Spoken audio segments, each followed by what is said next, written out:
But with all that being said, Ethan, that pretty much wraps up the main topics we got today. We do have one more thing because we know the people are going to be fiending for draft content. But more importantly, our next episode that we do will be a live stream of the lottery results next Tuesday. So y'all put that on your calendars.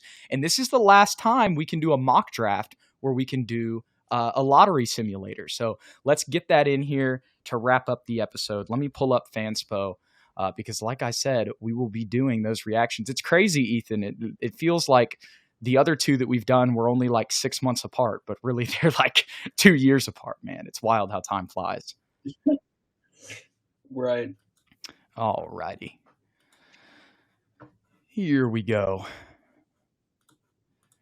And after next week, we'll give you guys a preview on this too, because we've done a little bit of our prospect breakdowns on our own. But you guys might remember our guy Lou from Miami Heat Beat as well as Playoff Foul. He is going to be on the channel the week after the lottery, once we know where the Spurs are at. And he'll kind of help us go in depth and really break down a lot of those guys in ways that Ethan and I can't. When it comes to the prospects that the Spurs could potentially pick. But it won't just be that. We will also be giving Lou his flowers on Stephon Castle for what he called last season and just having a whole discussion about Stephon's season this year and what he saw from him and everything like that. So y'all get excited for that. But let's go ahead and sim this lottery.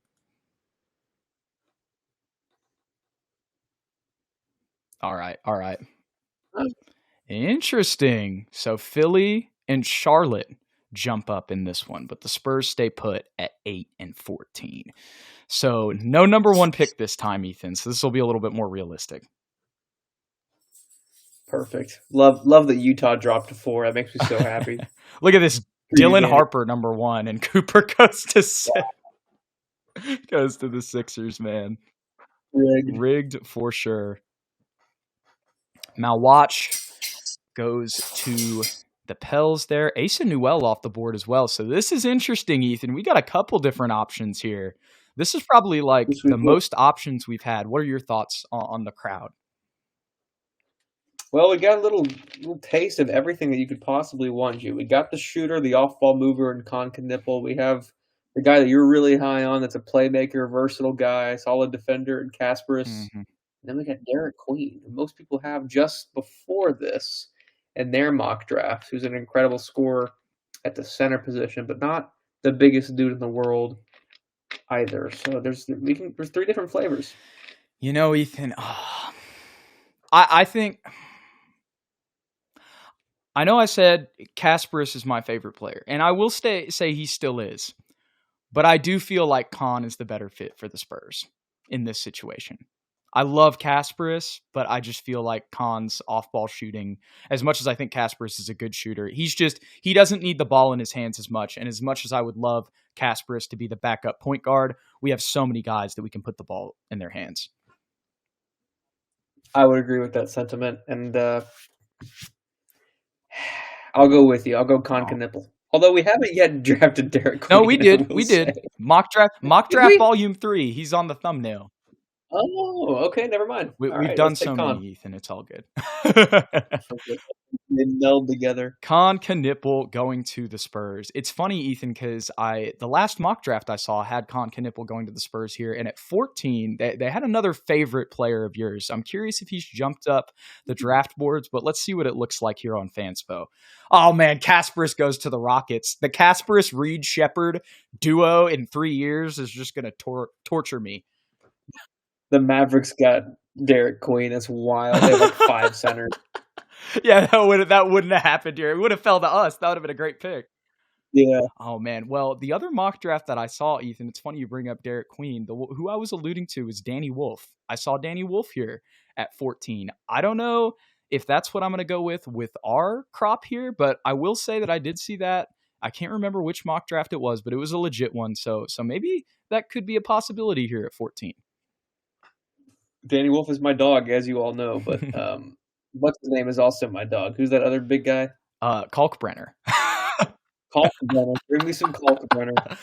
Oh, my goodness. Okay, so we got Con Knipple here. Not to go over this every episode, Ethan, but this probably moves Devin Vassell to the 3, Harrison Barnes to the backup 4, so that really does leave, unless we want to go with Jace Richardson here to compete with Blake Wesley, or maybe not even Jace Richardson, but a Nolan Traore down here as well.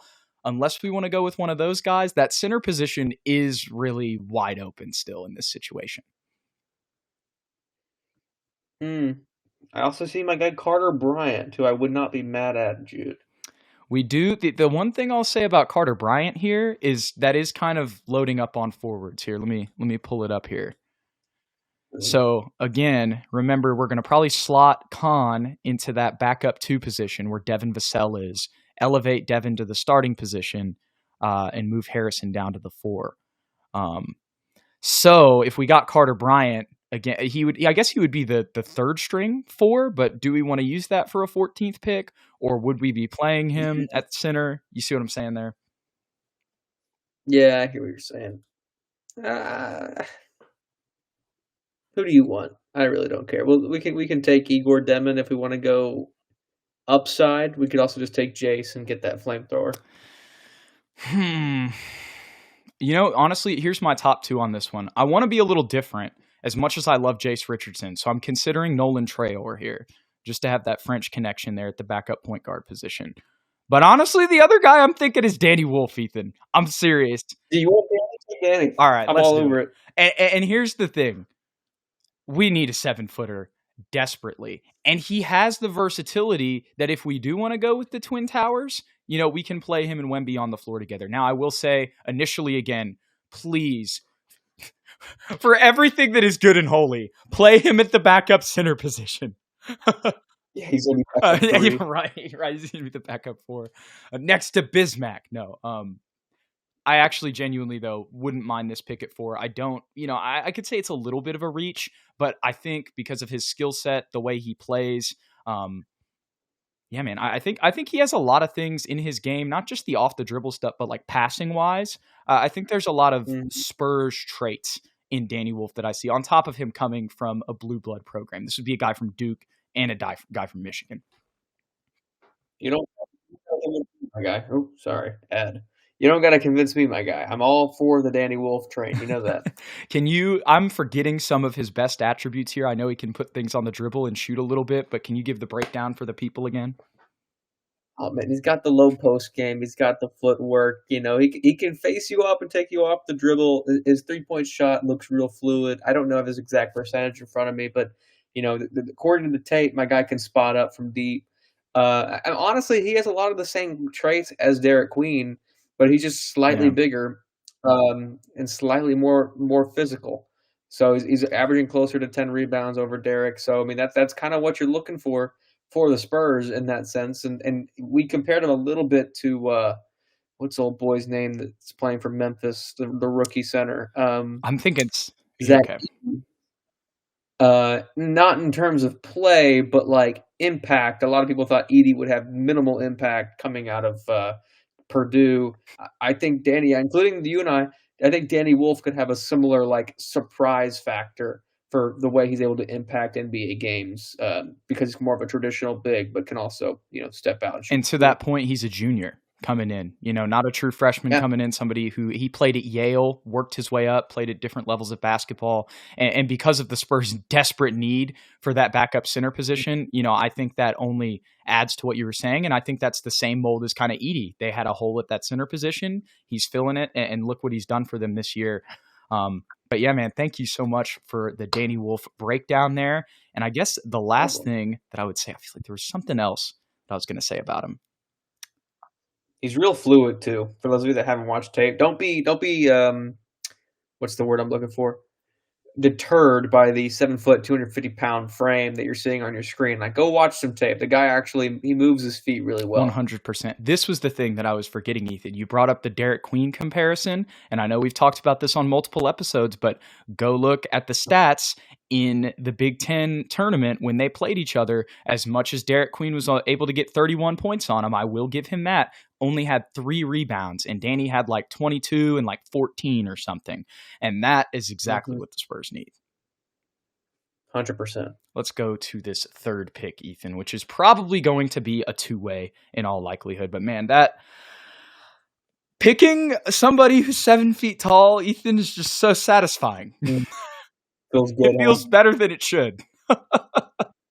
Well, we might be able to just really Oh take man, this one home and draft Kalkbrenner, and then we'll have Kalkbrenner, we have depth. Knipple, and Wolf. We got that We would depth. have Kalkbrenner, Wemby, and Danny Wolf. No questions about 7-footers anymore. Johnny OKC Broom stands still on the 0. board? He is. Probably not realistic. Will he stay? Please? No way. Dagger? Yeah. Wow. All right. Well, this is easy, right? Take him. Take him. I'm with you. I mean, I know that's kind of doubling up there, man, but we talked about Danny's versatility. I still would say Johnny Broom is a center here, but man, we need depth, and he's also the best player available here, no doubt. Oh yeah, easy buckets too. I'm all for this pick. This is real value at 38. This is somebody that could actually crack a small rotation Yeah. here. This is probably not going to happen, but this is fun for us. Look, if we're gonna do the Cooper Flag one, we'll live with this one too, right? Yeah, might as well. Yeah. Yeah, definitely not gonna happen in all likelihood. But I will say, if this were to happen in real life, and we picked Danny Wolf at 14, I would still want to make this decision. Me too. They agree. Yeah, Copper agrees. Spurs dog agrees.